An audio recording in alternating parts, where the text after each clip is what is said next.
자식 집에 가는 길은 언제나 마음이 먼저 달려가는 길입니다. 창밖으로 스쳐가는 풍경이 아무리 낯설어도 그 길의 끝에 아들 녀석의 얼굴이 있다는 사실 하나만으로도 충분히 익숙하고 푸근해지는 길이지요.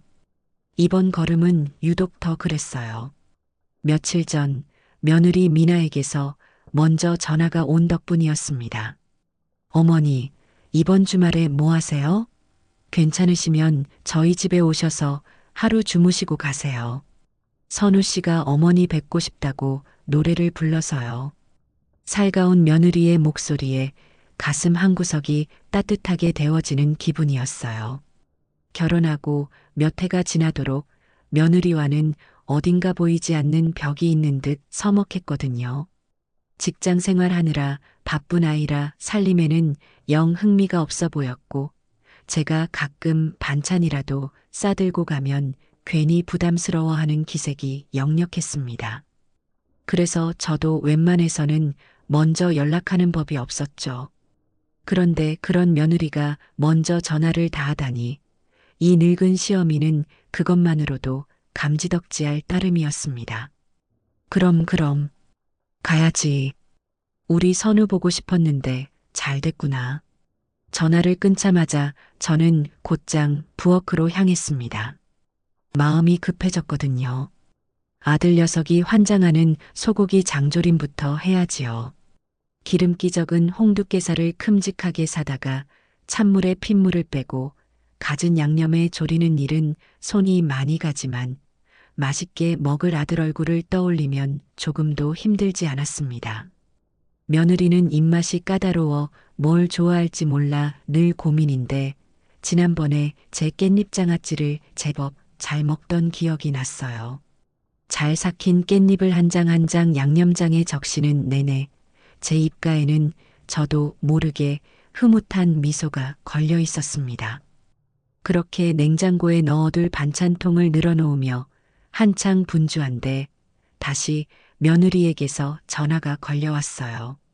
어머니, 지금 뭐 하세요? 혹시 반찬하고 계신 거 아니죠? 어찌나 목소리가 다급한지 저는 하던 일을 멈추고 웃으며 대답했습니다. 응, 우리 아들 좋아하는 장조림 좀 하고 있었다. 너 먹을 깻잎도 좀 무치고.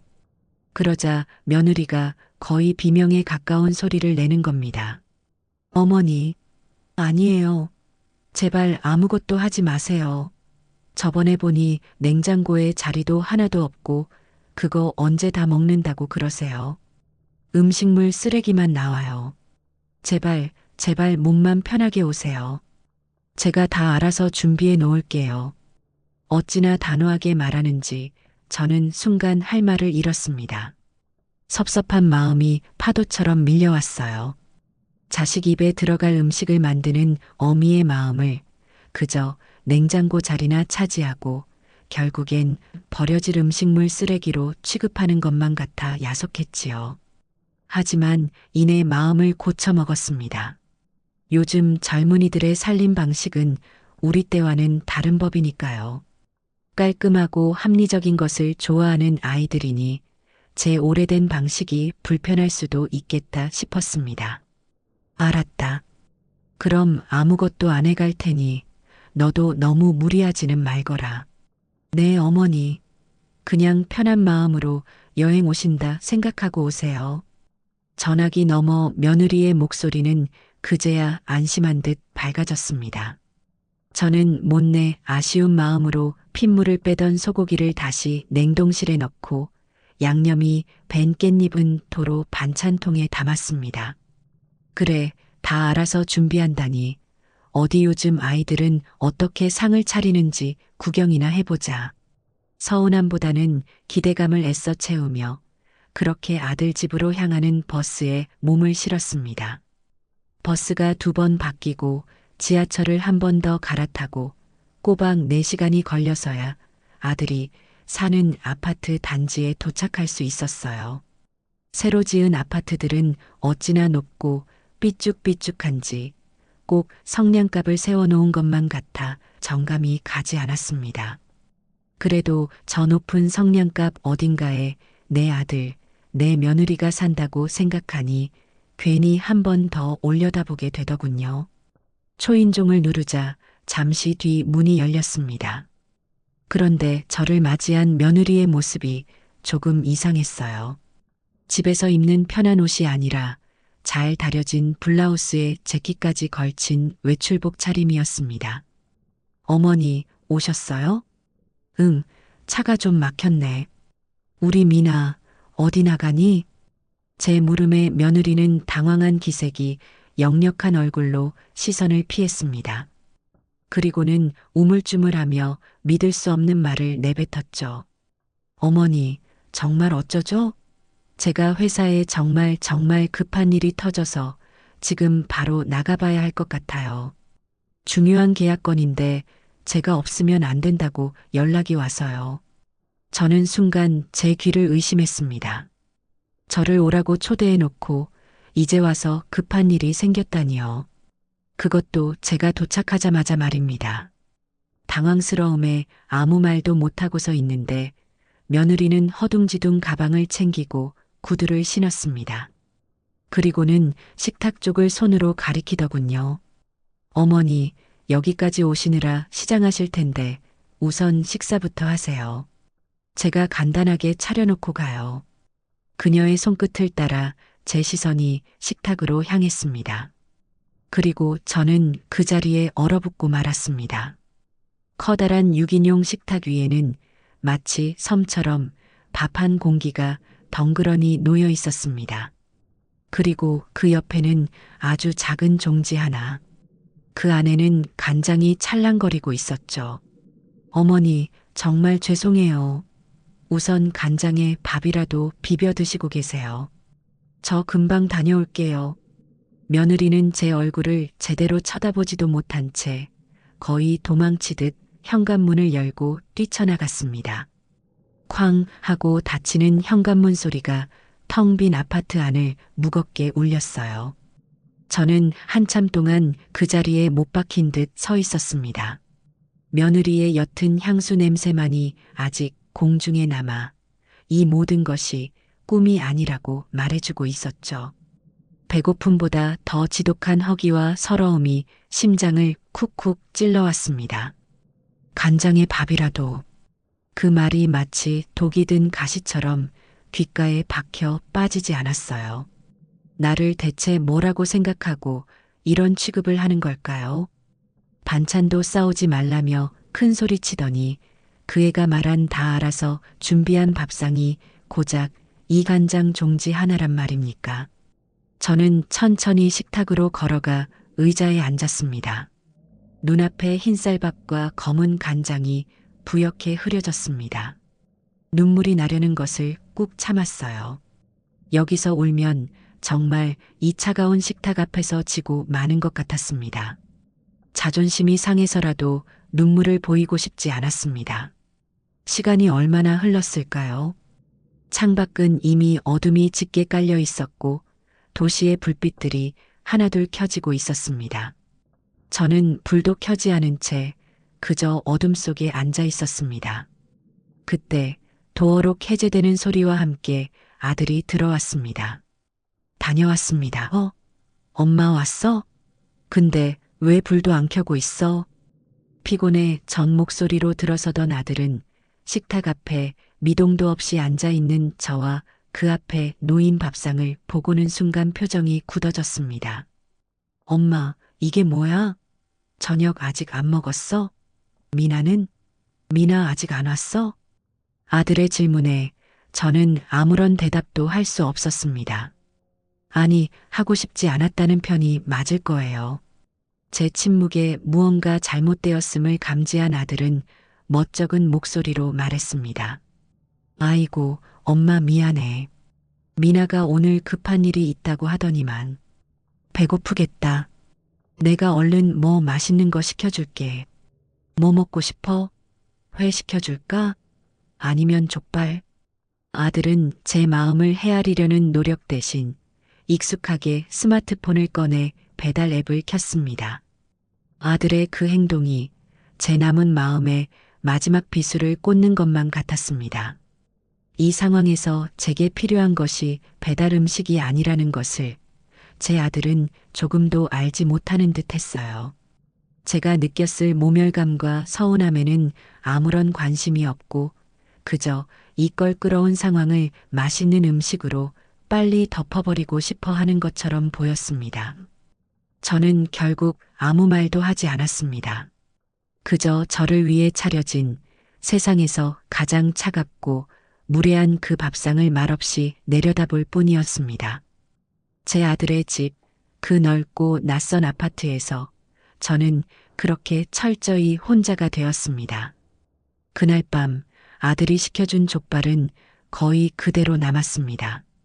제 앞에 놓인 간장 밥상은 치워졌지만 그보다 더 차갑고 무거운 상이 제 마음속에 떡하니 차려진 기분이었죠. 아들 녀석은 제 눈치를 살피며 억지로 몇 점을 입에 넣는 척했지만 그의 역시 이 가시방석 같은 시간이 괴롭기는 마찬가지였을 겁니다. 얼마 지나지 않아 며느리 미나가 돌아왔습니다. 현관문이 열리고 하이힐 소리가 또각거리며 거실로 들어서는 그 짧은 순간 저는 저도 모르게 숨을 참고 말았어요. 밖에서 무슨 대단한 계약을 하고 왔는지는 몰라도 그 애의 얼굴에는 피곤함과 함께 짙은 죄책감이 서려 있었습니다. 저와 눈이 마주치자 미나는 화들짝 놀라며 들고 있던 가방을 바닥에 떨어뜨릴 뻔했지요. 어머니 아직 안 주무셨어요? 저녁은 드셨고요? 아들이 제 대신 어색하게 대답했습니다. 엄마 오셨는데 그냥 있을 수 있나? 족발 시켜서 먹었지. 그 말에 미나는 더욱 고개를 숙였습니다. 그리고는 기어 들어가는 목소리로 그날 밤 제가 수십 번은 더 듣게 될 말을 처음으로 내뱉었습니다. 어머니 정말 죄송해요. 죄송하다. 그 한마디뿐이었습니다. 무엇이 어떻게 죄송한지, 왜 그런 행동을 했는지에 대한 설명은 없었어요. 그저 잘못을 저지른 아이가 부모에게 꾸지람을 듣기 전 일단 먼저 내뱉고 보는 방어적인 사과처럼 들렸습니다. 저는 아무 대답도 하지 않았습니다. 대답할 기운도 없었고 제 마음이 얼마나 깊이 상했는지 그 가벼운 말 한마디로 재단하고 싶지도 않았거든요. 제 침묵이 벌처럼 느껴졌는지 아들이 서둘러 상황을 정리했습니다. 엄마, 피곤하실 텐데 어서 주무세요. 미나, 너도 얼른 씻고. 그렇게 저는 손님용으로 내어준 작은 방으로 떠밀리듯 들어왔습니다. 문을 닫고 침대에 눕자 그제야 참았던 숨이 터져 나왔어요. 천장에 매달린 낯선 무늬의 조명을 바라보며 저는 밤새도록 그날의 일을 곱씹었습니다. 내가 뭘 그렇게 잘못했기에 이런 대접을 받아야 하나. 자식 다 키워봤자 아무 소용없다는 말이 정말이구나. 온갖 서러운 생각들이 머릿속을 헤집고 다녔습니다. 다음 날 새벽 저는 동이 트기도 전에 잠에서 깼습니다. 더 이상 이 어색하고 불편한 집에 머물고 싶지 않았어요. 짐이라고 할 것도 없는 가방 하나를 챙겨 들고 조용히 방을 나서는데 부엌에서 달그락거리는 소리가 들렸습니다.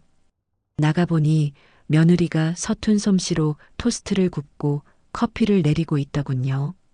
저를 보더니 어젯밤보다 더 놀란 얼굴로 말했습니다. 어머니, 벌써 일어나셨어요? 아침 준비하고 있었는데. 식탁 위에는 까맣게 탄 식빵 2조각과 누가 봐도 물 조절에 실패한 밍밍한 커피가 놓여 있었습니다. 그걸 아침 식사라고 차려놓은 며느리의 모습에 어젯밤의 분노가 다시 치밀어 오르는 것 같았어요. 차라리 아무것도 하지나 말지. 저는 차갑게 말했습니다. 됐다. 나 첫 차 타고 가봐야 한다. 네. 어머니, 벌써 가시게요? 아침은 드시고. 입맛 없다. 제 단호한 태도에 아들까지 잠에서 깨 거실로 나왔습니다. 엄마, 왜 그래? 하룻밤 더 주무시고 가시지 아들의 만류에도 저는 신발을 신었습니다. 자식에게 짐이 되는 늙은이, 무시당해도 가만히 있는 바보로 남고 싶지 않았어요. 제 굳은 표정을 읽었는지 아들도 더는 저를 붙잡지 못했습니다. 그렇게 저는 도망치듯 아들의 집을 빠져나왔습니다. 집으로 돌아오는 버스 안에서 저는 내내 창밖만 바라보았습니다. 흐릿하게 스쳐 지나가는 풍경 위로 간장 종지를 앞에 두고 멍하니 앉아있던 제 모습이 겹쳐 보였어요. 분하고 원통해서 눈물이 핑 돌았지만 사람들 앞에서 울고 싶지는 않아 입술을 꾹 깨물었습니다. 집에 도착하자마자 기다렸다는 듯이 전화벨이 울렸습니다. 아들이었지요. 엄마, 집에 잘 도착했어? 응. 엄마, 정말 미안해. 미나가 엄마 가시고 나서 계속 울었어. 어제는 정말 회사에서 갑자기 호출이 와서 어쩔 수가 없었대. 자기도 너무 당황해서 어떻게 해야 할지 몰랐다고, 엄마한테 너무 죄송해서 어쩔 줄을 모르겠다고 하더라. 아들의 목소리는 진심으로 미안해하는 것 같았지만 그 말의 내용은 전부 며느리를 위한 변명뿐이었습니다. 제 마음이 어떤지는 단 한마디도 묻지 않았어요. 그저 며느리가 얼마나 미안해하는지, 그 상황이 얼마나 어쩔 수 없었는지만을 반복해서 설명했습니다.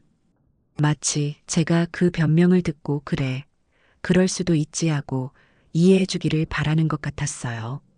제 상처는 그들에게 그저 잘 무마하고 넘어가야 할 사건일 뿐이라는 생각에 저는 참을 수가 없었습니다. 됐으니까 끊어라. 엄마, 내 말 좀.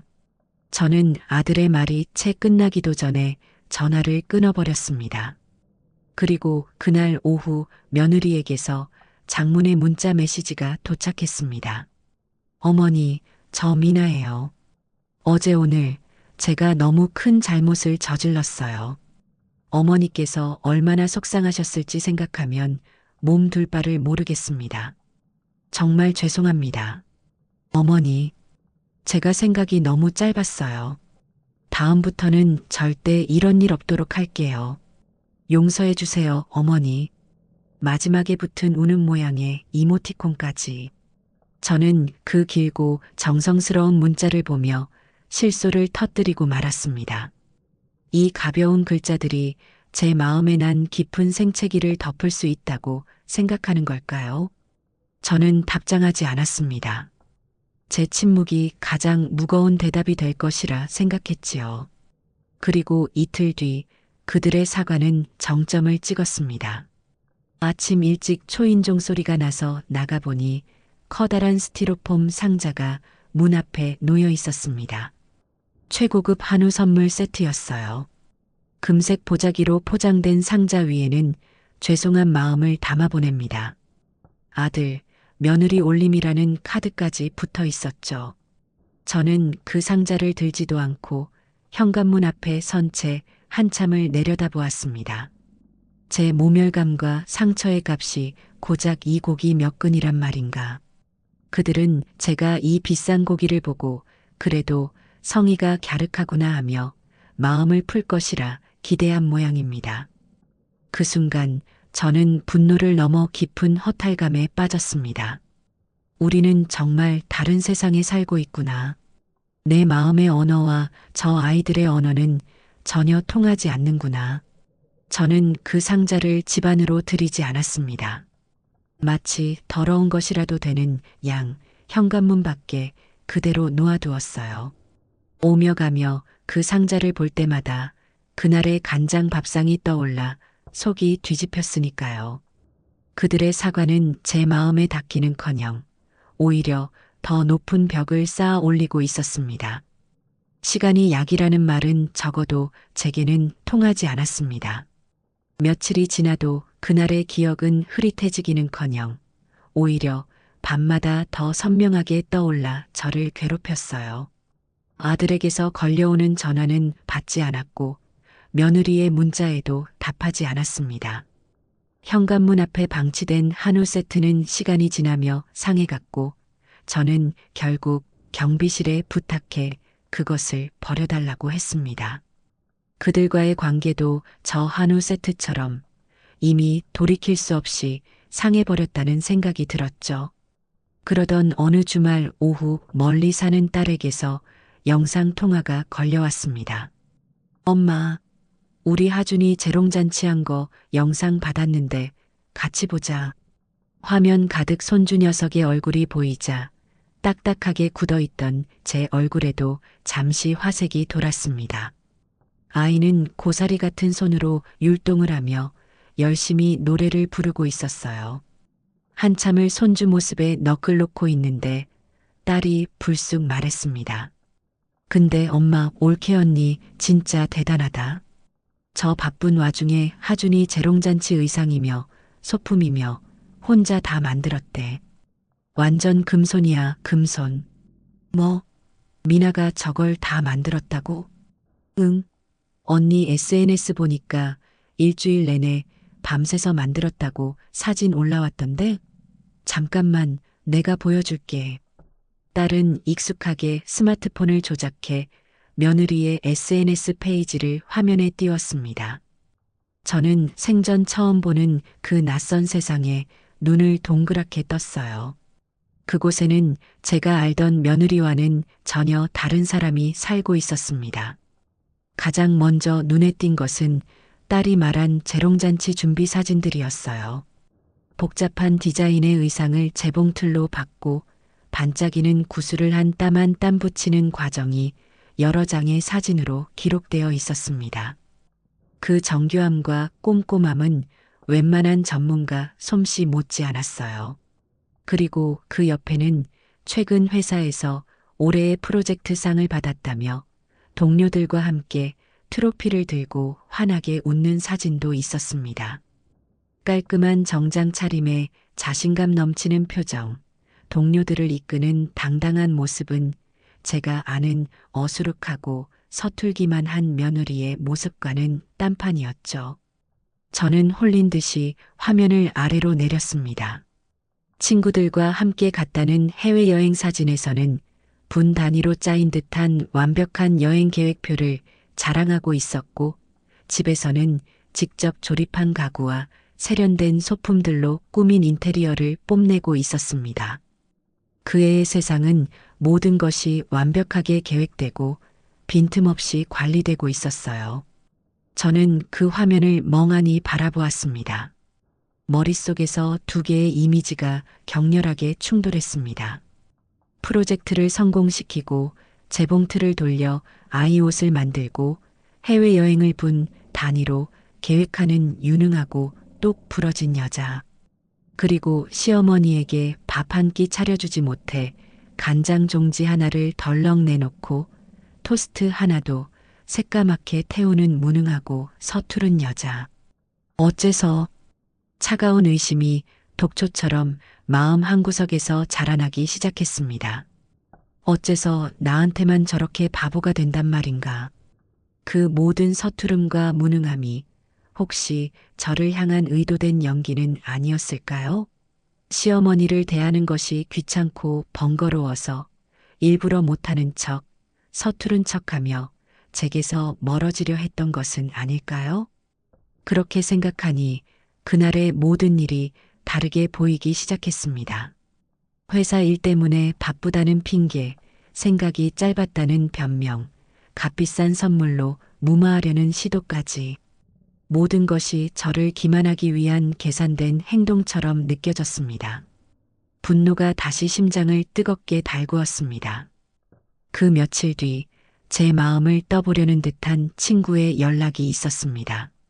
오랜만에 만나 점심을 먹는데 친구가 조심스럽게 입을 열더군요. 정혜야, 너 혹시 아들네랑 무슨 일 있었니? 아들한테 전화했더니 내가 전화를 안 받는다며 걱정이 태산이더라. 저는 참았던 울분을 친구에게 쏟아냈습니다. 그날 있었던 일부터 며느리의 SNS에서 본 이야기까지 전부 다 털어놓았죠. 제 이야기를 다 들은 친구는 혀를 차며 말했습니다. 에고, 속 많이 상했겠네. 근데 정혜야, 요즘 애들이 다 그렇지 뭐. 밖에서는 얼마나 잘하는데. 집안일은 젬병인 애들이 태반이야. 아기가 있어서 그런 건 아닐 게다. 그냥 우리랑 사는 방식이 다른 거지. 친구는 저를 위로한답시고 말했지만 그 말이 제게는 조금도 위로가 되지 않았습니다. 오히려 제 상처를 그저 그런 세대 차이로 치부해버리는 것 같아 기분이 상했어요. 이건 단순히 살림을 못하고 자라고의 문제가 아니었습니다. 이건 사람에 대한 존중과 성의의 문제였지요. 저는 친구의 위로를 받지 못하고 씁쓸하게 집으로 돌아왔습니다. 그리고 그 주 주말 아들에게서 거의 애원에 가까운 전화가 걸려왔습니다. 엄마, 제발 부탁이야. 이번 주말에 딱 한 번만 저희랑 저녁 먹어주면 안 될까? 미나가 엄마 모시고 가고 싶다고 좋은데 예약까지 다 해놨어. 엄마가 계속 이렇게 저희 피하시면 저희는 정말 어떻게 해야 할지 모르겠어. 저는 마음이 약해졌습니다. 언제까지고 이렇게 자식과 등지고 살 수는 없는 노릇이니까요. 마지못해 그러겠다고 약속을 하고 저는 무거운 마음으로 약속 장소로 향했습니다. 아들 내외가 예약한 곳은 아주 비싼 한정식 집이었습니다. 방으로 들어가자 며느리는 자리에서 벌떡 일어나 제게 90도로 인사를 했습니다. 어머니, 와주셔서 감사해요. 그날 저녁 며느리는 제 옆에 붙어 앉아 온갖 정성을 다했습니다. 제 접시에 쉴 새 없이 음식을 올려주고 물이 비면 먼저 따라주었죠. 아들은 어색한 분위기를 풀어보려 애써 이런저런 이야기를 꺼냈습니다. 하지만 제 입은 천근만근 무거웠고 음식은 모래알처럼 까끌거렸습니다. 며느리의 그 모든 친절이 제 눈에는 그저 제 마음을 돌리기 위한 가식적인 연기처럼 보일 뿐이었습니다. 결국 저는 거의 아무것도 먹지 못하고 숟가락을 내려놓았습니다. 그 순간 즐겁게 떠들던 아들과 며느리의 얼굴에서 웃음기가 싹 사라졌습니다. 방 안에는 다시 얼음장 같은 정적이 흘렀죠. 저는 그들을 보며 확신했습니다. 이런 식의 식사 자리나 값비싼 선물로는 절대 이 문제가 해결될 수 없다는 것을요. 저 아이들은 아직도 자기들이 무엇을 잘못했는지 전혀 모르고 있었습니다. 한정식 집에서 돌아온 이후 저는 깊은 고민에 빠졌습니다. 이대로 며느리와 아들을 계속 밀어내는 것이 과연 옳은 일일까요? 언제까지고 이렇게 서로에게 상처만 주며 살 수는 없는 노릇이었습니다. 하지만 그렇다고 아무 일 없었다는 듯이 그들의 사과를 받아주고 웃어주기에는 제 마음의 상처가 너무 깊고 선명했죠. 가슴에 박힌 가시는 빼내지 않으면 계속해서 저를 괴롭힐 것이 분명했습니다. 며칠을 뜬 눈으로 밤을 새우다 문득 달력을 보게 되었습니다. 며칠 뒤면 먼저 세상을 떠난 남편의 기일이었습니다. 해마다 그날이 되면 저는 남편이 생전에 좋아했던 음식 몇 가지를 만들어 조촐하게 상을 차리곤 했습니다. 남편의 영정사진 앞에서 술 한 잔을 올리며 그동안 제가 어떻게 살았는지, 아이들은 어떻게 지내는지 도란도란 이야기를 나누는 것은 저만의 중요한 의식이었지요.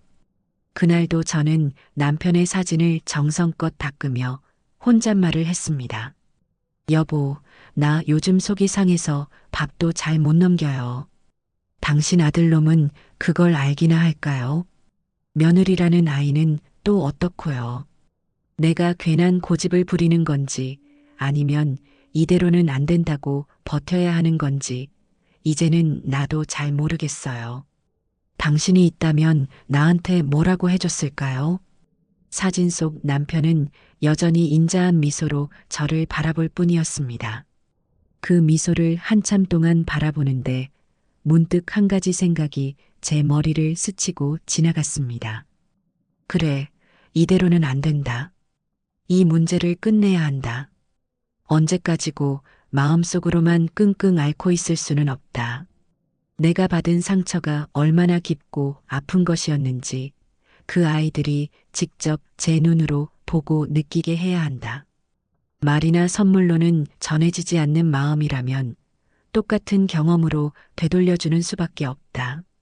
그것이 복수심인지 아니면 마지막으로 관계를 회복하고 싶은 몸부림인지 저 자신도 헷갈렸습니다. 하지만 한 가지는 분명했어요. 저는 그들에게 거울을 보여주기로 결심했습니다. 제가 겪었던 그 차갑고 모멸적인 순간을 그들의 눈앞에 고스란히 재현해 보일 것이었습니다. 그것은 제가 그들에게 던지는 마지막 시험대가 될 터였습니다. 결심이 서자 제 마음은 오히려 얼음처럼 차갑고 단단해졌습니다. 저는 조금의 망설임도 없이 아들에게 전화를 걸었습니다. 신호가 몇 번 울리지 않아 아들이 전화를 받았어요. 엄마, 웬일이야? 전화 다 하고. 제 전화에 아들의 목소리는 한껏 들떠 있었습니다. 제가 드디어 마음을 풀었다고 생각한 모양입니다. 저는 그 들뜬 목소리에 조금의 동요도 없이 아주 차분하고 낮은 목소리로 말했습니다. 선우야. 응, 엄마. 이번 주말에 미나랑 같이 우리 집으로 오너라. 정말? 진짜 그래도 돼, 엄마? 그래. 와라. 내가 저녁을 차려주마. 제 목소리에 담긴 서늘한 냉기를 어리석은 아들 녀석은 전혀 눈치채지 못했습니다. 그저 제가 드디어 자신들을 용서했다고만 생각하고 아이처럼 기뻐 날뛰었죠. 알았어, 엄마. 고마워. 토요일에 바로 갈게. 미나한테도 얼른 얘기해야겠다. 아들은 연신 고맙다는 말을 남기고 전화를 끊었습니다. 저는 차갑게 식은 전화기를 내려놓고 창밖을 보았습니다. 이제 무대는 준비되었습니다. 저는 그들을 심판할 생각은 없었어요. 다만 그들이 자신의 모습을 비춰볼 수 있는 거울을 준비할 뿐이었습니다. 그 거울 앞에서 어떤 표정을 짓고 어떤 선택을 할지는 온전히 그들의 몫이 될 것이었지요. 주말이 되기까지 남은 며칠 동안 저는 아주 바쁘게 움직였습니다. 하지만 맛있는 음식을 준비하기 위함은 아니었어요. 오히려 그 반대였죠. 저는 집안 구석구석을 쓸고 닦았습니다. 먼지 하나 없이 반짝이는 마룻바닥, 정갈하게 정리된 살림살이들. 모든 것을 완벽하게 정돈하여 곧 들이닥칠 혼돈과 파국을 위한 무대를 만들었습니다. 그리고 남편의 기일이 되기 하루 전인 토요일, 저는 시장에 갔습니다. 장바구니에는 이것저것 담지 않았어요. 오로지 그 해에 갓 지어 가장 밥맛이 좋다는 쌀 한 포대만을 샀습니다. 최고의 쌀로 지은 밥. 그것이 제가 그들을 위해 준비할 유일한 성의이자 가장 잔인한 복수의 도구가 될 터였습니다. 집으로 돌아와 쌀을 씻어 밥솥에 앉히고 저는 남편의 영정사진 앞에 앉았습니다. 여보, 내일이 당신 기일인데 우리 집에 손님이 와요. 당신도 다 지켜봐 주세요. 내가 잘하는 짓인지 못하는 짓인지. 그리고 저 어리석은 아이들이 부디 제가 차리는 밥상의 진짜 의미를 깨달을 수 있도록 지혜를 주세요. 그렇게 저는 다가올 저녁을 위해 모든 준비를 마쳤습니다. 이제 배우들이 무대 위로 등장할 차례만을 남겨두고 있었죠. 토요일 저녁 약속한 시간이 되자 현관 초인종 소리가 울렸습니다. 저는 아무렇지 않은 척 평소와 같은 얼굴로 문을 열어주었습니다. 문 앞에는 활짝 웃는 얼굴의 아들과 그 옆에서 어색하게 미소 짓는 며느리가 서 있었어요. 그들의 손에는 예쁜 상자에 담긴 케이크가 들려 있었습니다. 제 마음이 풀린 것을 축하하기 위한 선물인 모양입니다. 엄마, 우리 왔어. 어서 오너라. 저는 그들이 내미는 케이크를 말없이 받아들었습니다. 그리고는 거실 소파에 앉으라고 권했죠. 아들과 며느리는 오랜만에 방문한 저희 집을 둘러보며 엄마 집이 더 깨끗해진 것 같아 라며 어색한 칭찬을 건넸습니다. 그래, 손님 온다니까 좀 치웠지. 앉아 있어라.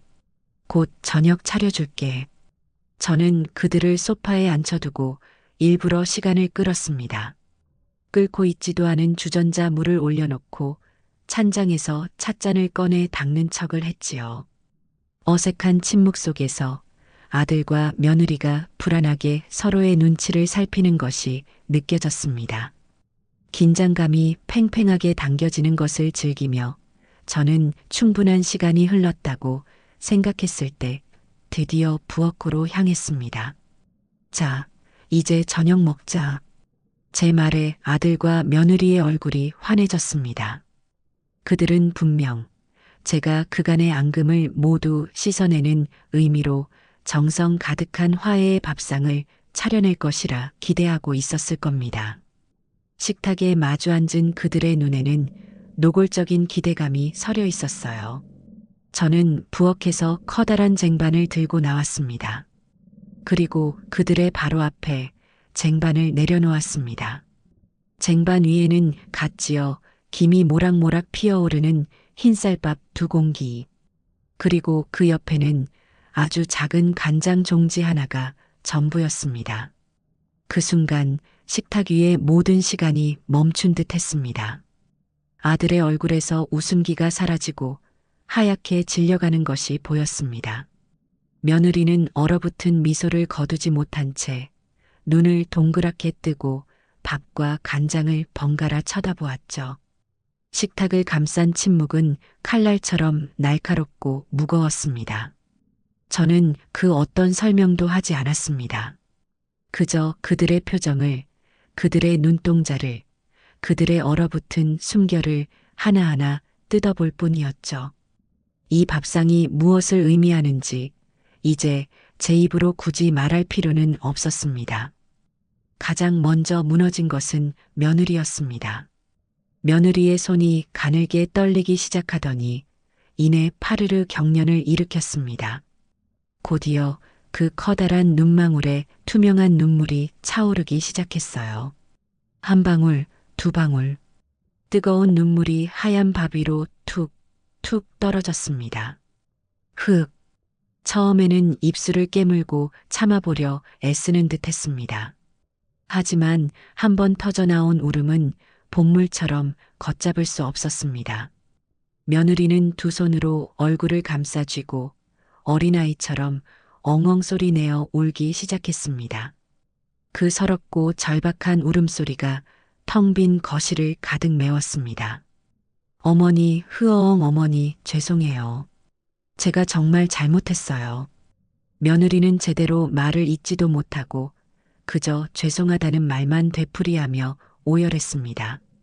아들은 하얗게 질린 얼굴로 어쩔 줄 몰라 하며 우는 아내와 저를 번갈아 쳐다볼 뿐이었습니다.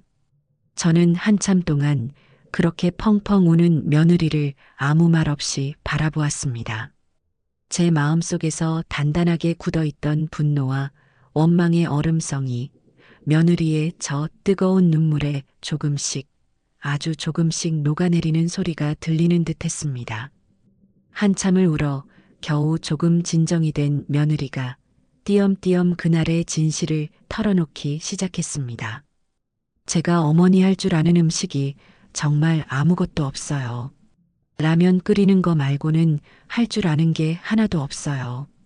울음 섞인 며느리의 목소리는 처참할 정도로 떨리고 있었습니다. 어머니께서 반찬 싸오신다고 했을 때 너무 무서웠어요.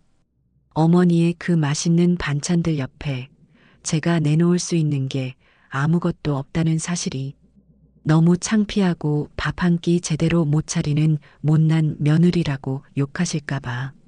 그래서 바보같이 그냥 오시라고 했던 거예요.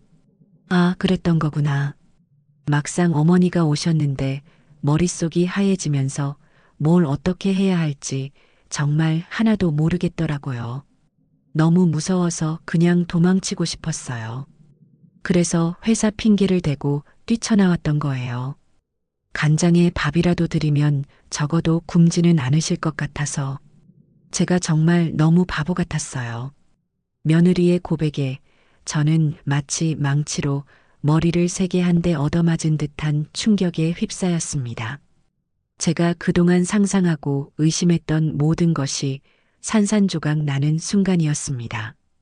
제 상상 속에서 며느리는 저를 의도적으로 무시하고 기만하는 영악한 사람이었는데 지금 제 눈앞에서 울고 있는 것은 그저 모든 것이 서툴고 두려워서 어쩔 줄 몰라 했던 겁먹은 아이에 불과했습니다. 비싼 한우 세트도 어색했던 한정식 집도 모두 저를 기만하려던 것이 아니라 어떻게 사과해야 할지 그 방법조차 몰라 허둥댔던 그들의 서툰 몸짓이었던 겁니다. 제 가슴을 꽉 채우고 있던 뜨거운 분노가 거짓말처럼 씻겨 내려갔습니다. 그리고 그 빈자리를 뭐라 형용할 수 없는 복잡한 감정이 채우기 시작했습니다. 안쓰러움, 그리고 답답함, 그리고 아주 약간의 허탈함까지. 저는 나지막이 한숨을 내쉬며 제 앞에 놓인 밥상을 바라보았습니다. 제가 복수를 위해 차렸던 이 차가운 밥상이 역설적이게도 며느리의 가장 깊은 곳에 숨겨져 있던 진심을 꺼내 보이는 따뜻한 열쇠가 되어버린 것이었습니다. 저는 떨리는 목소리로 입을 열었습니다. 그래서 그랬단 말이냐? 제 목소리는 더 이상 차갑지도 날카롭지도 않았습니다. 그저 모든 힘이 빠져나간 기진맥진한 물음일 뿐이었습니다. 며느리 미나의 울음 섞인 고백은 제 단단했던 마음의 벽을 허물어뜨렸습니다. 영악한 여우일 것이라 생각했던 아이는 사실 가시나무 울타리 안에서 겁에 질려 떨고 있는 어린 고슴도치와 같았어요. 저를 향해 날을 세운 것이 아니라 제 자신이 가진 뾰족한 가시에 스스로 찔릴까봐 두려워 몸을 잔뜩 웅크리고 있었던 것이지요. 한참을 목 놓아 울던 며느리는 제 앞에서 자신의 무지와 서투름을 남김없이 토해냈습니다. 결혼 전까지 부모님 집에서 밥 한 번 해본 적 없었고 결혼 후에는 맞벌이를 핑계로 늘 배달 음식과 즉석식품에 의존해 왔다고요. 요리라는 것은 자신과는 전혀 다른 세상의 이야기이며 잘 차려진 밥상은 그저 텔레비전 드라마에서나 나오는 풍경인 줄로만 알았다는 고백이었습니다. 어머니께서 해주시는 반찬들은 너무 맛있어서 꼭 마법 같았어요. 저는 평생을 가도 저렇게는 못할 거라고 생각했어요. 그래서 어머니가 반찬을 해오신다고 할 때마다 기쁘면서도 동시에 너무 두려웠어요. 제 텅 빈 냉장고와 서툰 솜씨를 들킬까봐. 그제야 모든 것이 이해되기 시작했습니다. 왜 그토록 제가 반찬을 싸들고 가는 것을 부담스러워했는지, 왜 그날 빈손으로 오라고 그토록 신신당부를 했는지. 그것은 저에 대한 거절이 아니라 자기 자신에 대한 깊은 자괴감의 표현이었던 겁니다. 옆에서 안절부절 못하던 아들 녀석이 마침내 입을 열었습니다. 아들은 먼저 제게 고개를 숙였습니다. 엄마, 미안해. 내가 중간에서 잘했어야 했는데 미나가 이렇게까지 힘들어하는 줄도 모르고 엄마 속상한 것만 빨리 해결하려고 했던 것 같아. 내가 너무 어리석었어. 그리고는 울고 있는 아내의 어깨를 감싸 안았습니다. 미나야, 괜찮아. 나한테 말하지 그랬어. 같이 장보고 서툴러도 함께 만들어 먹으면 되는 거였는데 왜 혼자 그렇게 끙끙 앓았어. 당신이 밥 못한다고 타박할 남편 아니잖아, 나. 아들의 다정한 위로에 며느리의 울음소리가 조금씩 잦아들었습니다. 저는 그 모습을 말없이 지켜보았습니다. 마음속을 휘젓던 분노와 원망이 빠져나간 자리에 이제는 안쓰러움과 함께 옅은 책임감 같은 것이 차오르기 시작했어요. 저렇게 아무것도 모르는 아이를 나는 그저 미워하기만 했구나 하는 자책감이 들었죠. 저는 길고 깊은 한숨을 내쉬었습니다. 그리고는 제 앞에 놓인 이제는 완전히 식어버린 밥과 간장 종지를 치웠습니다. 그리고 우는 며느리의 등을 툭 하고 두드렸습니다. 뚝 그치거라.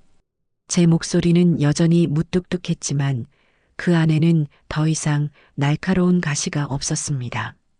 며느리가 눈물 젖은 얼굴로 저를 올려다보았어요. 밥 안 먹고 울기만 하면 배 안 고프냐? 일어나. 나와 같이 장 보러 가자. 네, 장을요? 며느리는 물론이고 아들까지 어리둥절한 표정으로 저를 바라보았습니다. 저는 겉옷을 챙겨 입으며 말했습니다. 사람이 밥을 먹고 살아야지 간장만 먹고 살 수는 없는 노릇 아니냐. 오늘 저녁은 제대로 된 밥을 먹어야겠다. 어서 일어나거라. 제 단호한 말에 며느리는 더 이상 울지 못하고 퉁퉁 부은 눈으로 저를 따라 나섰습니다. 저희 집에서 걸어서 10분 거리에 있는 재래시장을 향해 걷는 동안 우리 사이에는 아무런 대화도 없었습니다. 어색한 침묵이 흘렀지만 그 침묵은 더 이상 서로를 핥히는 날카로운 침묵이 아니었어요. 무언가 새로운 것이 시작되려 하는 조심스럽고 신중한 침묵이었죠. 시장에 들어서자 며느리의 눈이 휘둥그레졌습니다. 백화점 지하식품관이나 대형마트만 다녀봤을 그 아이에게 활기 넘치는 재래시장의 풍경은 분명 낯선 신세계였을 겁니다. 자, 잘 보고 배우거라. 음식의 시작은 장보기부터다. 저는 며느리를 옆에 세워두고 본격적인 첫 번째 수업을 시작했습니다.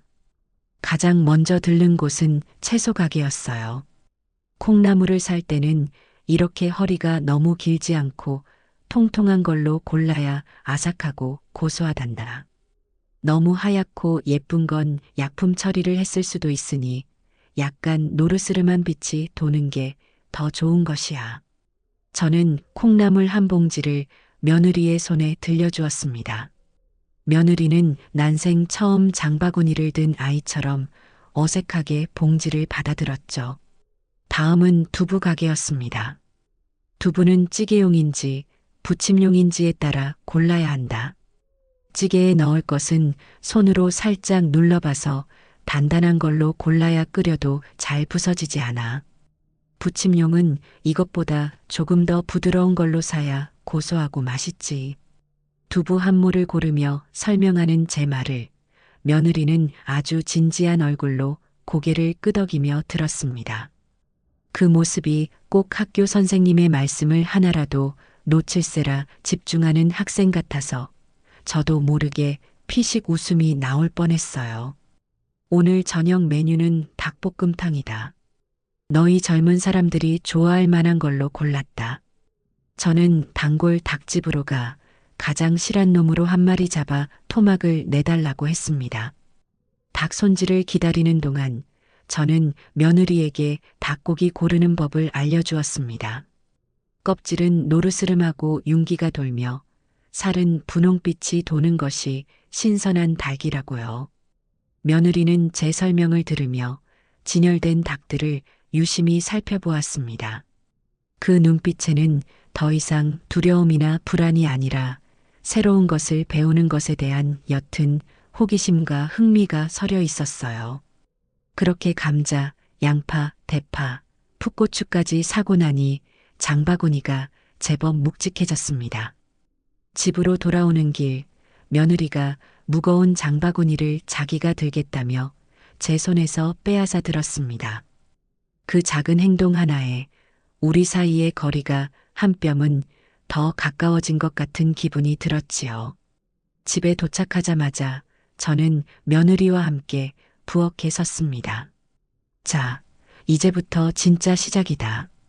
앞치마부터 둘러라. 우리는 나란히 앞치마를 둘렀습니다.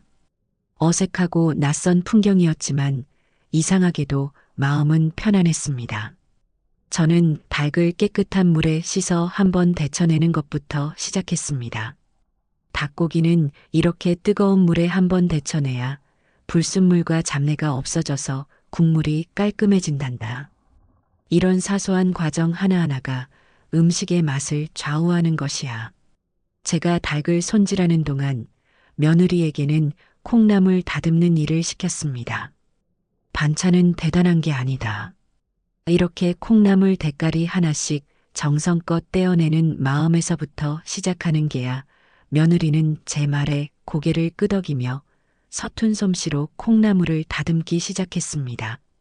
처음에는 속도가 더디고 모양도 엉망이었지만 시간이 지날수록 제법 그럴듯한 모양새가 나왔어요. 그렇게 우리는 한참 동안 말없이 각자의 일에 몰두했습니다. 부엌에는 보글보글 닭이 익어가는 소리와 콩나물 다듬는 소리만이 조용히 울려 퍼졌어요. 그것은 우리 사이에 존재했던 차가운 벽이 허물어지고 새로운 관계가 조심스럽게 지어지기 시작하는 소리였습니다. 본격적인 닭볶음탕 만들기가 시작되자 어색했던 부엌은 금세 작은 전쟁터로 변했습니다.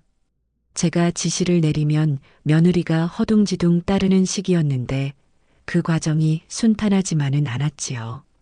미나야, 감자랑 당근은 너무 작지 않게 큼직하게 썰어라.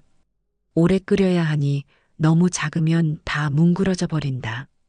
제 말이 끝나자마자 며느리는 있는 힘껏 칼질을 했지만 감자는 제멋대로 굴러다니고 모양도 제각각이었습니다.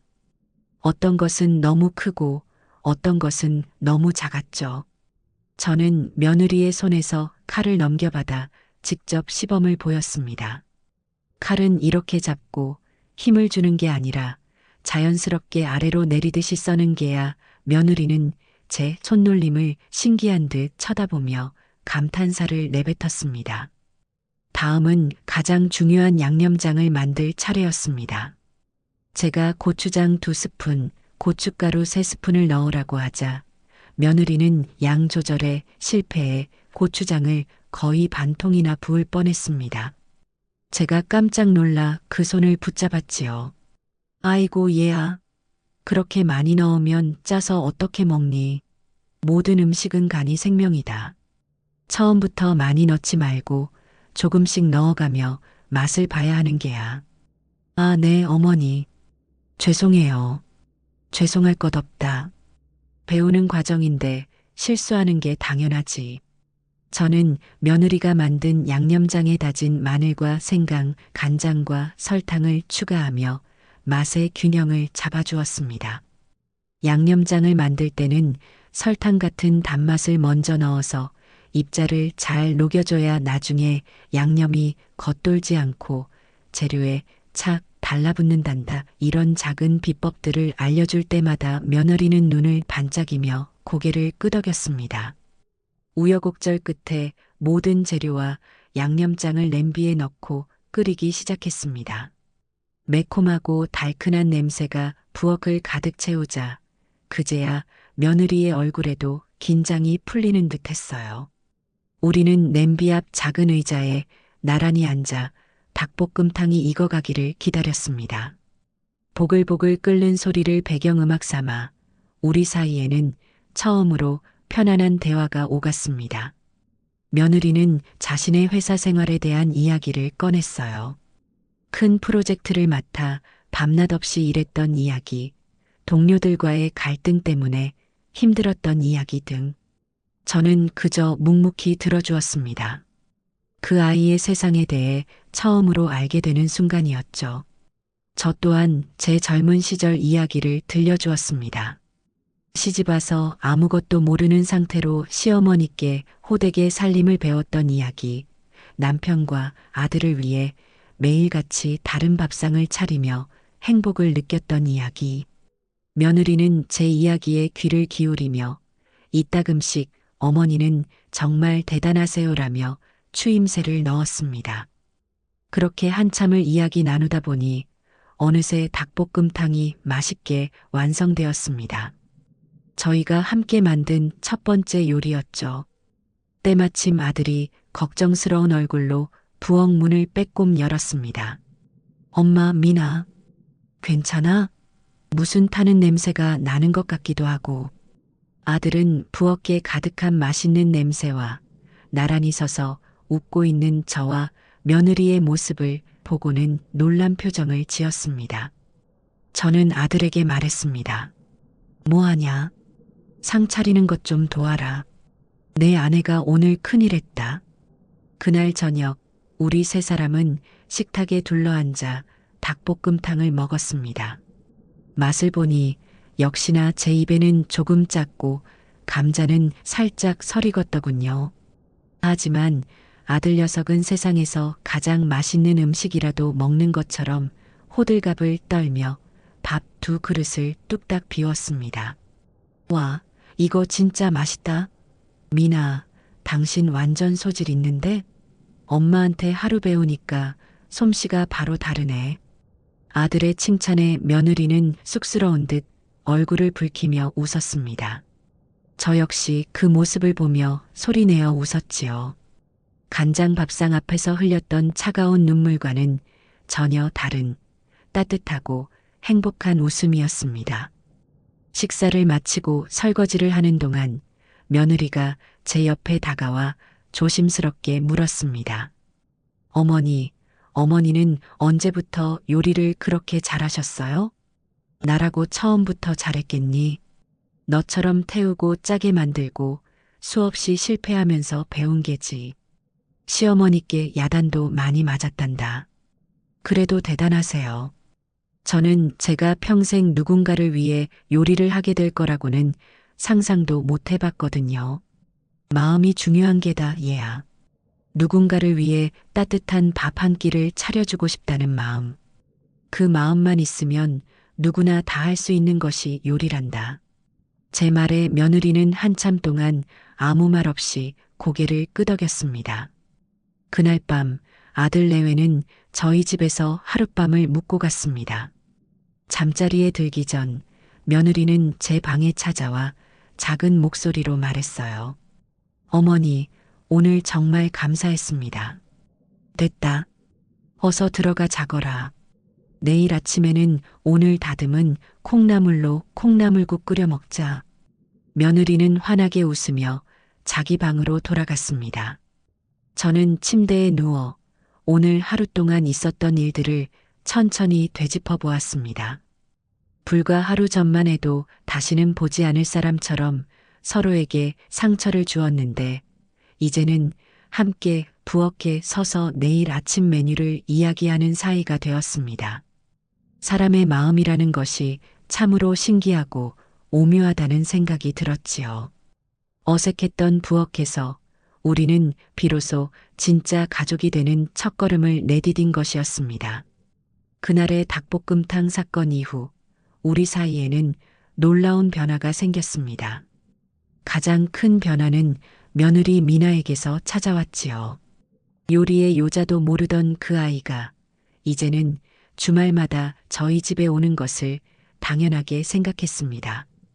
토요일 오전을 요리 배우는 날로 정해놓고 앞치마를 두르고 제 옆에 서는 것이 새로운 주말 일과가 되었어요. 두 번째 수업 메뉴는 가장 기본적인 밑반찬들이었습니다. 고소하게 볶아낸 멸치볶음, 부드러운 계란찜, 그리고 새콤하게 무쳐낸 오이무침. 저는 멸치를 볶을 때 딱딱해지지 않게 하는 비법부터 계란찜을 화산처럼 부풀어 오르게 하는 불 조절의 기술까지 제가 수십 년간 몸으로 익힌 살림의 지혜들을 하나씩 전수해 주었습니다. 미나는 스펀지처럼 제 가르침을 빨아들였습니다. 물론 여전히 실수는 잦았어요. 계란찜은 소금 조절에 실패해 바닷물처럼 짜게 되기도 했고 오이 무침은 너무 오래 버무려 숨이 다 죽어버리기도 했죠. 하지만 미나는 더 이상 실수에 좌절하지 않았습니다. 오히려 어머니, 다음번엔 소금을 반만 넣어야겠어요. 라며 스스로 문제점을 찾아내고 배우려는 의지를 보였어요. 가장 놀라웠던 것은 평일에도 며느리에게서 전화가 걸려오기 시작했다는 겁니다. 어머니, 저 지금 퇴근하고 마트에 왔는데 된장찌개에 넣을 두부는 부침용으로 사야 해요. 찌개용으로 사야 해요? 저 어머니, 멸치볶음 할 때 설탕을 먼저 넣는 거였어요. 간장을 먼저 넣는 거였어요? 퇴근 후 지친 몸을 이끌고 배달 음식을 시키는 대신 직접 저녁을 차리려 노력하는 며느리의 목소리를 들을 때면 제 마음은 대견함과 뿌듯함으로 가득 찼습니다. 저는 전화기 너머로 마치 옆에 있는 것처럼 하나하나 차근차근 설명해 주었죠. 그 시간은 더 이상 어색한 통화가 아니라 정을 나누는 따뜻한 대화의 시간이 되었습니다. 물론 모든 과정이 순탄하기만 한 것은 아니었습니다. 한 번은 며느리에게서 울먹이는 목소리로 전화가 걸려왔어요. 어머니, 저 망했어요. 어떡해요? 자초지종을 들어보니 그날이 아들 생일이라 제게 배운 대로 미역국을 끓이고 잡채를 만들었는데 결과물이 엉망진창이 되었다는 것이었습니다. 미역국은 간이 맞지 않고 잡채는 면이 다 불어떡이 되어버렸다고요. 혼자서 처음으로 도전한 생일상이었는데 완벽하게 망쳐버린 것에 속이 상해 엉엉 울고 있었던 겁니다. 어머니, 저는 정말 안 되나 봐요. 그냥 다 버리고 나가서 사 먹어야겠어요. 저는 요리에 재능이 없나 봐요. 저는 전화기 너머로 들려오는 며느리의 자책 섞인 목소리를 들으며 제 신혼 시절을 떠올렸습니다. 저 역시 남편의 첫 생일상을 차리다 국을 태워 먹고 온 집안에 연기를 채웠던 기억이 있었거든요. 그때 시어머니께서는 저를 나무라지 않으시고 누가 처음부터 잘하는 사람이 어디 있니? 타박상 한두 번 입는다고 걷기 포기하는 아기는 없다. 넘어져도 다시 일어서면 되는 게야라며 등을 두드려 주셨습니다. 저는 며느리에게 제 시어머니께서 해주셨던 말을 그대로 들려주었습니다. 미나야, 괜찮다. 처음인데 그 정도면 아주 잘한 게야. 그리고 세상에서 가장 맛있는 음식은 비싼 재료로 만든 음식이 아니라 사랑하는 사람을 위해 정성을 다해 만든 음식이란다.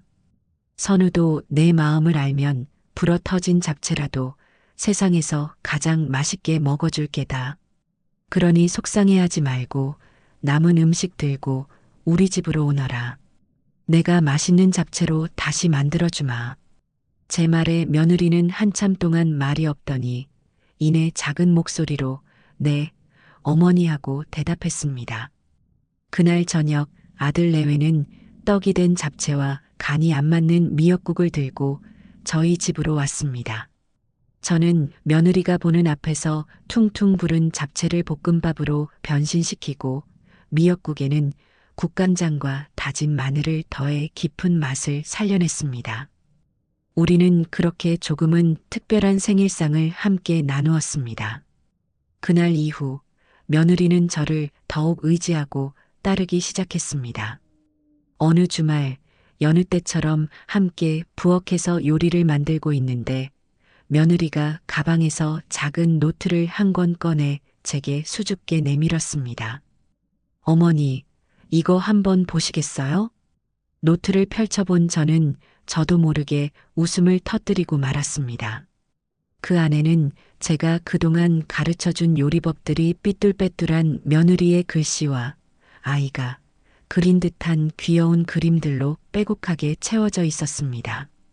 어머니표 닭볶음탕, 포인트 닭은 꼭 한번 데쳐서 잡내 제거하기, 감자는 큼직하게, 초간단 멸치볶음, 설탕 먼저, 간장은 나중에, 안 그러면 딱딱해짐 중요. 화산 폭발 계란찜, 뚝배기를 불에 달군 후 약불로 줄이는 게 핵심. 어머니의 비밀.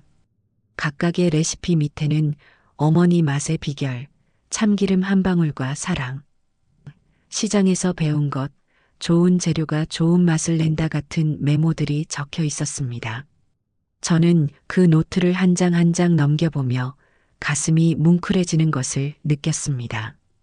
이것은 단순한 요리법 노트가 아니었습니다. 서툴고 부족했던 며느리가 진짜 가족이 되기 위해 노력했던 시간과 진심이 담긴 우리 둘만의 역사책이었습니다. 며느리는 그저 요리 기술을 배우고 있었던 것이 아니라 저희 집의 맛과 이야기를 그리고 어머니라는 이름에 담긴 정을 배우고 있었던 것이지요. 이걸 언제 다 이렇게 적었니? 어머니께 배운 날 바로바로 적어놓지 않으면 잊어버릴까 봐요. 이건 저만의 비밀 레시피 노트예요. 나중에 하준이 크면 할머니의 손맛이라고 알려주면서 만들어줄 거예요. 며느리는 환하게 웃으며 말했습니다. 그 순간 저는 깨달았습니다. 제가 며느리에게 물려주고 있는 것은 단순히 음식 만드는 법이 아니라는 것을요. 그것은 저희 집안의 역사이자 어머니에게서 딸에게로 그리고 다시 그 며느리에게로 이어지는 사랑의 유산이라는 사실을요. 저는 며느리의 손을 꼭 잡아주었습니다. 그래, 아주 잘했다. 세상에 단 하나뿐인 아주 귀한 책이구나. 우리의 부엌은 이제 더 이상 어색하지 않았습니다. 그곳은 레시피와 함께 사랑과 이야기가 익어가는 세상에서 가장 따뜻하고 행복한 공간이 되어 있었습니다. 몇 달의 시간이 흐르고 계절이 두어 번 바뀌었습니다. 며느리의 비밀 레시피 노트는 이제 제법 두툼해졌고 그 아이의 요리 실력도 일취월장했지요. 더 이상 제게 전화해서 간장과 설탕의 순서를 묻는 일도 없어졌고 오히려 어머니, 이번에 새로 나온 만능소서 써보셨어요? 아주 편하고 맛있어요. 라며 제게 새로운 정보를 알려주기도 했습니다. 그러던 어느 가을날 오후 며느리에게서 전화가 걸려왔습니다. 그날따라 유난히 밝고 자신감 넘치는 목소리였어요. 어머니, 이번 주 주말에 뭐 하세요? 글쎄다, 별다른 계획은 없는데. 왜 그러니? 그럼 저희 집으로 오세요. 제가 어머니께 꼭 대접하고 싶은 게 있어요. 이번에는 절대 빈손으로 오시면 안 돼요. 배만 비워서 오시면 됩니다. 장난기 가득한 며느리의 목소리에 저는 웃으며 그러겠다고 약속했습니다. 처음 저희 집에 오라고 저를 초대했던 그날의 통화가 떠올랐지만 이제는 모든 것이 달라져 있었습니다. 불안과 부담감 대신 자신감과 애정이 넘치는 그 목소리에서 저는 지난 몇 달간 우리가 함께 보낸 시간의 무게를 느낄 수 있었지요. 약속한 주말, 저는 다시 4시간의 버스 여행을 시작했습니다. 하지만 그 길은 더 이상 멀고 낯설게 느껴지지 않았습니다. 창밖으로 스쳐가는 풍경은 여전히 똑같았지만 그것을 바라보는 제 마음이 달라져 있었기 때문입니다. 처음 아들 집에 갈 때의 막연한 기대감도 간장 밥상 사건 이후의 차가운 분노도 이제는 그 어디에도 없었습니다. 제 마음속에는 오로지 제 첫 번째 수제자의 졸업 작품 발표회를 보러 가는 스승의 마음처럼 뿌듯하고 따뜻한 설렘만이 가득했습니다. 아들 집에 도착하여 초인종을 누르자 어머니, 어서 오세요. 하는 우렁찬 목소리와 함께 앞치마를 두른 며느리가 저를 맞았습니다. 집 안으로 들어서는 순간 구수하고 맛있는 냄새가 제 코끝을 감쌌습니다. 한때 향수 냄새와 어색한 침묵만이 감돌았던 그 공간은 이제 사람 사는 집의 온기와 맛있는 음식 냄새로 가득 차 있었어요. 세상에 이게 다 무슨 냄새냐? 온 동네 잔치라도 벌인 게냐?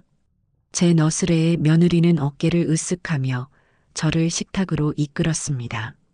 그리고 저는 눈앞에 펼쳐진 광경에 잠시 말을 잃고 말았습니다.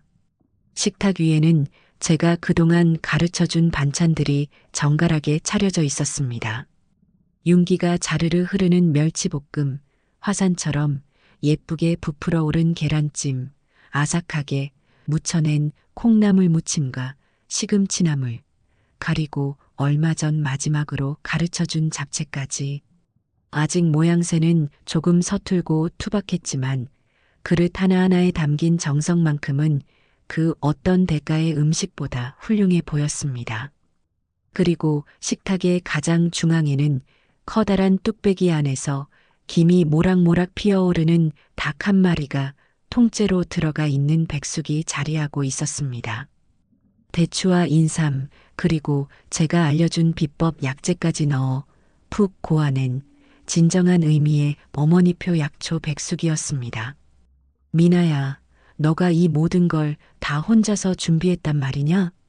제 물음에 며느리는 자랑스럽게 웃으며 고개를 끄덕였습니다.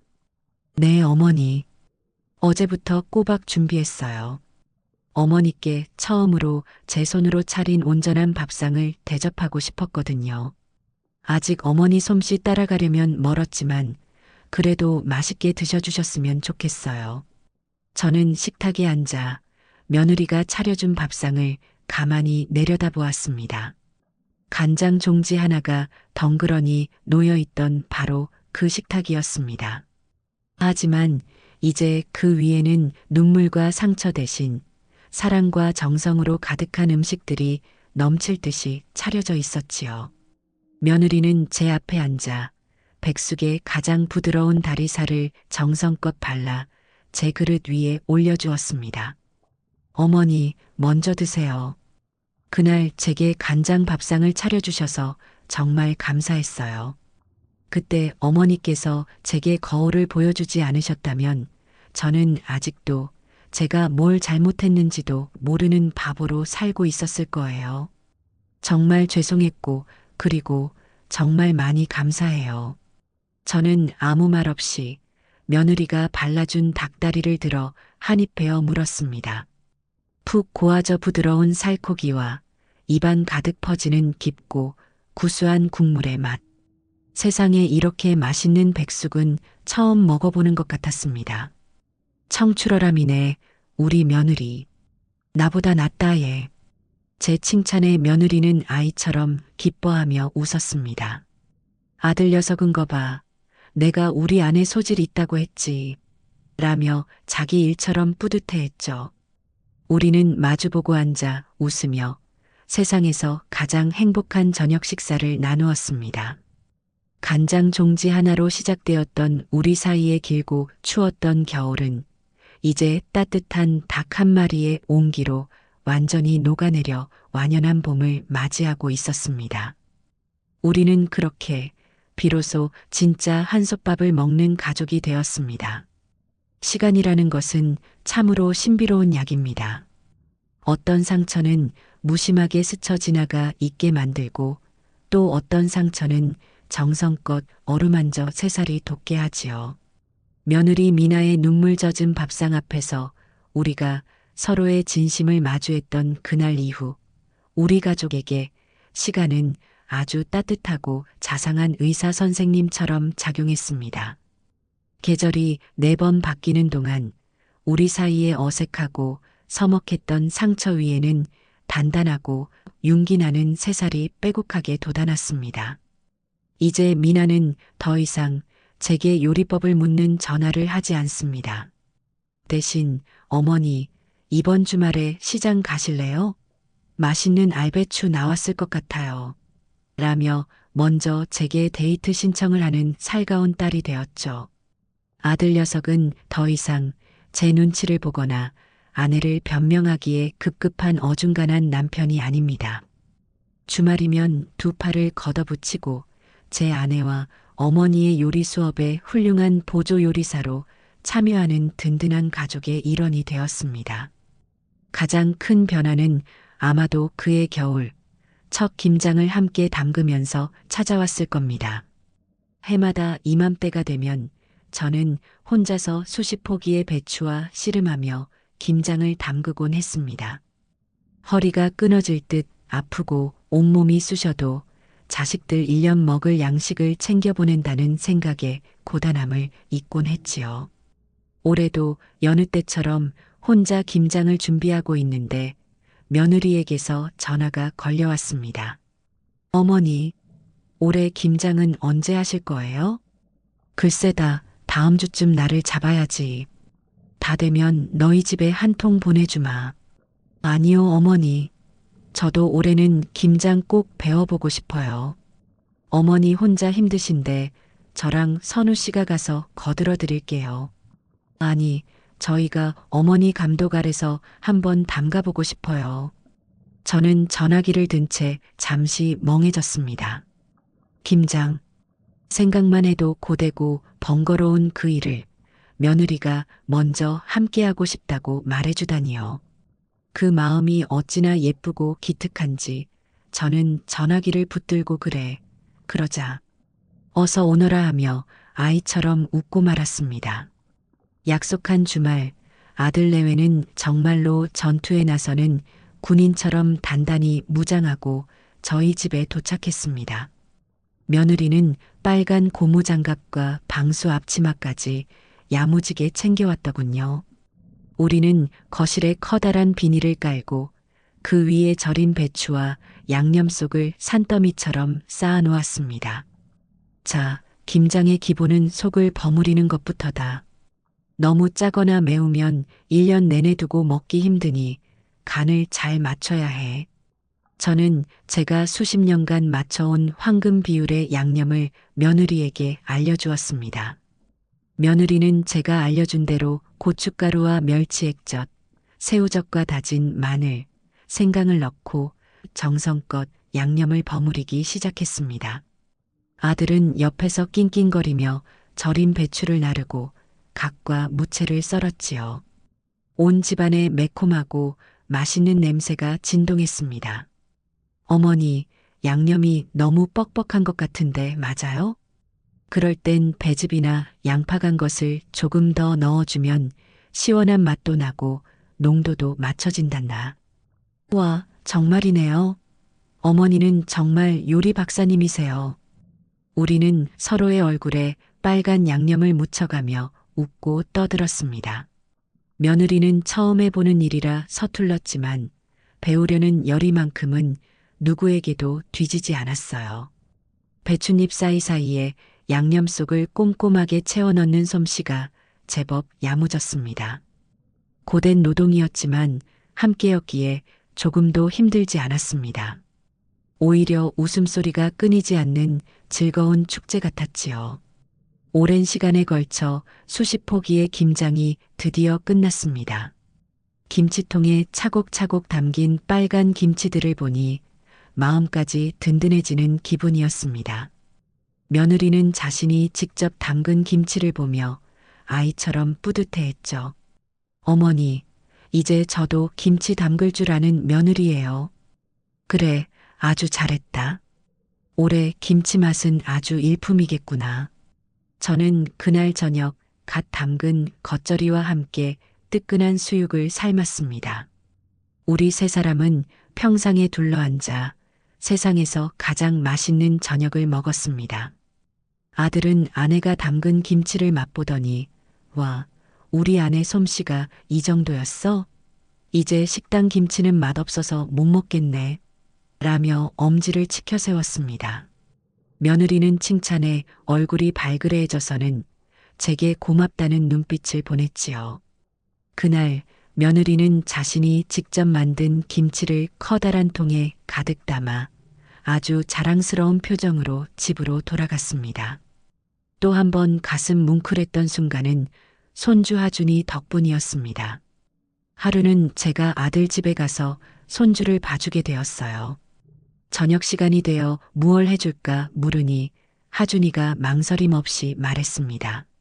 할머니, 나 엄마가 해준 계란찜 먹고 싶어요. 그래, 할머니가 해주는 계란찜도 맛있는데. 네, 근데요, 엄마가 해준 계란찜은 할머니 계란찜이랑 맛이 똑같아요. 엄청 부드럽고 하나도 안 짜고 최고예요. 저는 그 말을 듣는 순간 심장이 쿵 하고 내려앉는 것 같은 전율을 느꼈습니다. 이제 겨우 7살인 아이의 입에서 엄마의 맛과 할머니의 맛이 똑같다는 말이 나오다니요. 제가 며느리에게 전해주었던 그 맛이 이제는 온전히 저희 집의 맛, 우리 가족의 맛이 되어 다음 세대에게까지 이어지고 있다는 사실을 확인한 순간이었습니다. 저는 손주를 꼭 껴안아 주었습니다. 그래, 우리 하준이 맛있는 계란찜 해줄게. 할머니랑 엄마랑 맛이 똑같은 세상에서 제일 맛있는 계란찜으로. 그날 제가 만든 계란찜에는 그 어느 때보다 깊은 사랑과 감사의 마음이 담겨 있었습니다. 제가 지키고 이어가고 싶었던 것이 바로 이것이었음을 저는 손주의 그 순수한 한마디를 통해 깨달을 수 있었어요. 그리고 얼마 전 온 가족이 함께 모여 저녁 식사를 하던 날이었습니다. 이제 우리 가족에게 함께하는 식사는 어색하거나 불편한 시간이 아닌 가장 기다려지고 행복한 시간이 되었지요. 한참 즐겁게 이야기를 나누는데 아들 녀석이 짓궂은 표정으로 저를 보며 말했습니다. 엄마, 근데 이제는 말할 수 있다. 솔직히 말해봐요. 그때 미나가 간장밥 줬을 때 속으로 이 괘씸한 것 두고 보자 하고 생각했죠? 아들의 말에 며느리는 여보, 그 얘기 좀 그만해요. 저 진짜 창피해서 쥐구멍에라도 숨고 싶었다고요. 라며 얼굴을 붉혔습니다. 모두가 웃음을 터뜨렸어요. 한때는 생각만 해도 가슴 아팠던 그 기억이 이제는 우리 가족 사이에서 가장 재미있는 추억거리가 된 것이지요. 저도 웃으며 대답했습니다. 내가 그때 얼마나 기가 막혔는지 아냐. 괘씸한 정도가 아니었지. 하늘이 노랗고 땅이 꺼지는 기분이었단다. 그런데 내 아내가 내 앞에서 그렇게 서럽게 펑펑 우는 걸 보니 그 어떤 미운 마음도 다 눈 녹듯이 사라지더라. 아마 그때 울지 않고 끝까지 버텼으면 우리는 지금 이렇게 웃으면서 밥 먹고 있지 못했을 게다.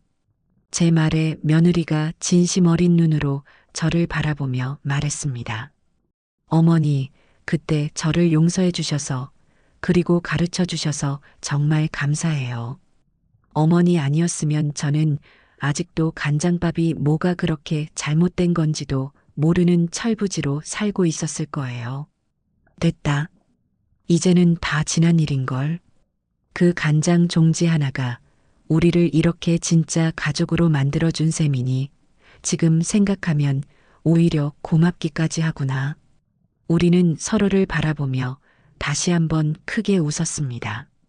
상처는 아물어 단단한 굳은 살이 되었고 아픈 기억은 우리를 더 끈끈하게 묶어주는 소중한 이야기가 되었습니다. 저는 제 앞에 앉아 있는 가족들을 둘러보았습니다.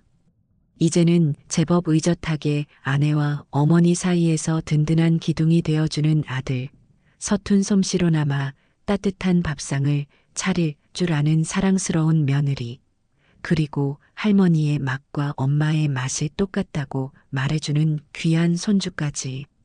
더 이상 바랄 것이 없는 충만한 행복이 제 가슴을 가득 채웠습니다. 나의 부엌에서 시작되었던 우리 집의 이야기는 이제 미나의 부엌으로 그리고 우리 모두의 식탁으로 따뜻하게 이어지고 있었습니다. 간장 종지 하나로 시작된 이 기나긴 이야기는 결국 사랑으로 푹 고아낸 진한 닭백숙 한 그릇으로 행복하게 마무리되었습니다. 오늘 저녁 우리 가족의 식탁 위에는 또 어떤 맛있는 이야기가 피어오르게 될까요? 저는 미소를 지으며 며느리가 정성껏 담가준 김치를 한 점 집어 아들의 밥 위에 올려주었습니다.